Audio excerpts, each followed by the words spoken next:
ರೈತರ ಪಾಲಿಗೆ ಬಂದಂತಹ ಬೆಳೆ ವಿಮೆ ಹಾಗೂ ಬೆಳೆ ಹಾನಿ ಪರಿಹಾರದ ಹಣವನ್ನು ವಿನಾಕಾರಣ ಬ್ಯಾಂಕ್ನವರು ಸಾಲಕ್ಕೆ ಜಮಾ ಮಾಡಿಕೊಂಡು ರೈತರಿಗೆ ತೊಂದರೆ ಕೊಡ್ತಾ ಇದ್ದಾರೆ ಎಂದು ರೈತ ಹೋರಾಟಗಾರ ಲೋಕನಾಥ್ ಹೆಬ್ಸೂರ್ ಆರೋಪಿಸಿದ್ದಾರೆ. ಅವರು ಮಂಗಳವಾರ ದಿವಸ ಕರ್ನಾಟಕ ರಾಜ್ಯ ಜಾತ್ಯತೀತ ಪಕ್ಷಾತೀತ ಮಹದಾಯಿ ಕಳಸಾ ಬಂಡೂರಿ ಹೋರಾಟ ಸಮಿತಿ ವತಿಯಿಂದ ರೈತ ಹೋರಾಟಗಾರರು ತಹಶೀಲ್ದಾರ್ ಕಚೇರಿಗೆ ತೆರಳಿ ರೈತರಿಗೆ ಅನ್ಯಾಯ ಮಾಡುತ್ತಿರುವ ಬ್ಯಾಂಕ್ನವರಿಗೆ ಸೂಕ್ತ ಕ್ರಮ ಆದೇಶಿಸಬೇಕೆಂದು ಆಗ್ರಹಿಸಿ ತಹಶೀಲ್ದಾರ್ ಮಲ್ಲಿಕಾರ್ಜುನ್ ಹೆಗ್ಗಣ್ಣವರ ಮುಖಾಂತರ ಜಿಲ್ಲಾಧಿಕಾರಿಗಳಿಗೆ ಮನವಿ ಸಲ್ಲಿಸಿದ್ದಾರೆ. ಮುಂದುವರೆದು ಮಾತನಾಡಿದ ಅವರು, ರೈತರಿಗೆ ಬಂದಂತಹ ಪರಿಹಾರದ ಹಣ ಹಾಗೂ ಬೆಳೆ ವಿಮೆ ಹಣವನ್ನು ಬ್ಯಾಂಕಿನವರು ಸಾಲಕ್ಕೆ ಜಮಾ ಮಾಡಿಕೊಳ್ಳುತ್ತಿದ್ದಾರೆ. ಈ ಹಣವನ್ನು ಯಾವುದೇ ಕಾರಣಕ್ಕೂ ಸಾಲಕ್ಕೆ ಜಮಾ ಮಾಡಿಕೊಡಬಾರದು ಎಂದು ಬ್ಯಾಂಕಿನವರಿಗೆ ಆದೇಶಿಸಬೇಕು.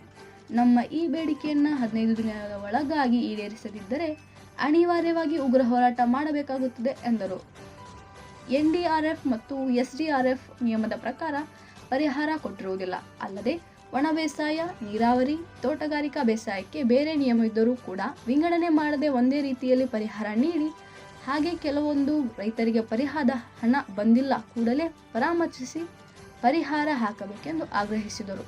ಅಲ್ಲದೆ ಬೆಳೆ ವಿಮೆಯಲ್ಲಿ ರೈತರಿಗಾದ ಸಮಸ್ಯೆ ಏನೆಂದರೆ, ರೈತರು ಬೆಳೆ ವಿಮೆಯನ್ನು ಹೆಸರಿಗೆ ತುಂಬಿದ ಬೆಳೆ ವಿಮಾವನ್ನು GPS ಮಾಡುವವರ ತಪ್ಪಿನಿಂದ ರೈತರ ಗಮನಕ್ಕೆ ಯಾವುದೇ ವಿಷಯವನ್ನು ತರದೆ ತಮ್ಮ ಸ್ವ ಇಚ್ಛೆಯಿಂದ ಯಾರದೋ ಹೊಲದಲ್ಲಿ ನಿಂತು ಯಾವುದೋ ಬೆಳೆಗೆ GPS ಮಾಡಿದ್ದಕ್ಕೆ ಇವತ್ತು ರೈತರು ಹೆಸರಿನ ಬೆಳೆ ವಿಮಾದಿಂದ ವಂಚಿತರಾಗಿರುತ್ತಾರೆ. ಇದನ್ನು ಸರಿಪಡಿಸಬೇಕೆಂದು ವಿನಂತಿಸಿದರು. ಈ ವೇಳೆಯಲ್ಲಿ ರಘುನಾಥ್ ನಡುವಿನಮಣಿ, ಮಲ್ಲಿಕಾರ್ಜುನ್ ಗೌಡ ಪಾಟೀಲ್, ಪಕ್ಕೀರ್ಗೌಡರು ದೊಡ್ಡಮಣಿ, ಪಕ್ಕೀರ್ಗೌಡರು ಗೊಬ್ಬರಗುಂಪಿ, ಈರಯ್ಯ ಹಿರೇಮಠ್, ಭರಮಪ್ಪ ತಾಕರ್ಕಿ, ಯಲ್ಲಪ್ಪ ಕೊಳಲಿನ್, ಮಾಳಪ್ಪ ಮೂಲಿಮಣಿ, ಸಿದ್ದಪ್ಪ ಕಂಬಳಿ ಅನೇಕರು ಹಾಜರಿದ್ದರು. ವರದಿ ಗಂಗಾಧರ್ ಕತ್ತಿ, ಬಂಡಾಯ ಎಕ್ಸ್‌ಪ್ರೆಸ್ ನ್ಯೂಸ್, ನವಲಗುಂದ.